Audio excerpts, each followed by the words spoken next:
بسم الله. السلام عليكم. kelmaddeedan waxay daba socotaa qoraahdii maalinkii dhoweed aan lahaa oo ahayd qof baahani gob ma ahan. runtii arrintaa waan ka hadlay iyo Soomaali iyo xaalad ay ku sugan tahay. waxaan rabaa maantana insha Allah inaan ka hadlo qayb kale oo arrintaa ka mid ah oo Soomaali iyo dhibkay ku sugan tahay ka mid ah. Soomaaliyey maxaa inoo diiday inaan noqono dad islaam ah oo islaamnimada Ilaahay suu ugu soo dejiyay ugu toosan? maxaa inoo diiday?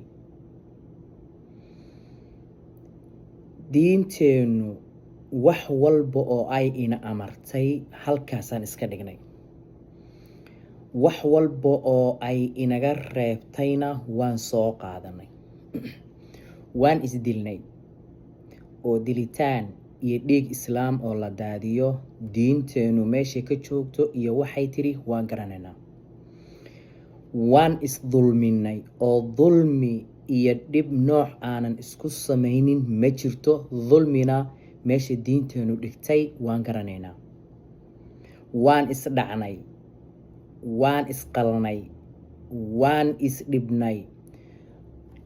dembi nooc uu yahay ma jiro ilaa Soomaali haddaan nahay waan samaynay.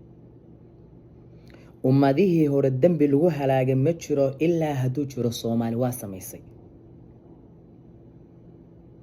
maxaan sugnaa marka Soomaaliya? waxaan u qaybsanay dad dulmiga iyo dhibka samaynaya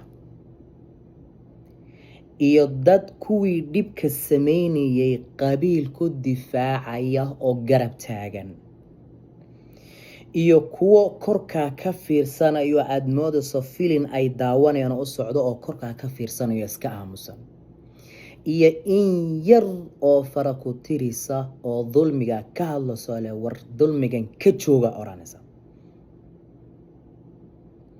maxaa inoo diiday in dulmiga dadka samaynaya intaan soo qabanno maxkamadda geyno xabsigana ku tuurno, hadday dil mutaysteena tiirka geyno?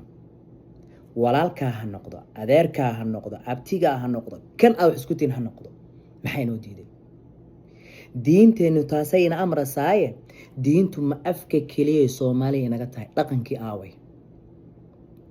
Soomaaliyay dhaqankan maanta aan ku dhaqmayno diinteena sal iyo raad kuma lahane. war bal aan raadino dhaqanka diinteenu ina amartay iyo waxa uu yahay aan raadino, isaga aan raacno. markaasaan noqonanaa dad guulaystay adduunya aakhiraba. ilaahay rabbi subxaanahu wa tacaalana guushiisa uu la garab taagan yahay. laakiin intaan nahay dhaalim iyo dhaalim kalkaal iyo mid ka aamusan intaan nahay, ha sugina inaan guulaysano. Soomaaliya marka waxaan leeyahay ama diinta islaamka sidii ilaahay inoogu talagalay aan ugu dhaqanno oo aan u samayno, ama marmarsiyo afka sheegasho waxba inooma tiraye halkaa diinta aan iska dhigno, kadibna xaaraanteena xumaanteena aan iska qasano. wallahu liya tawfiiq. assalaamu calaykum waraxmatullahi wabarakaatu.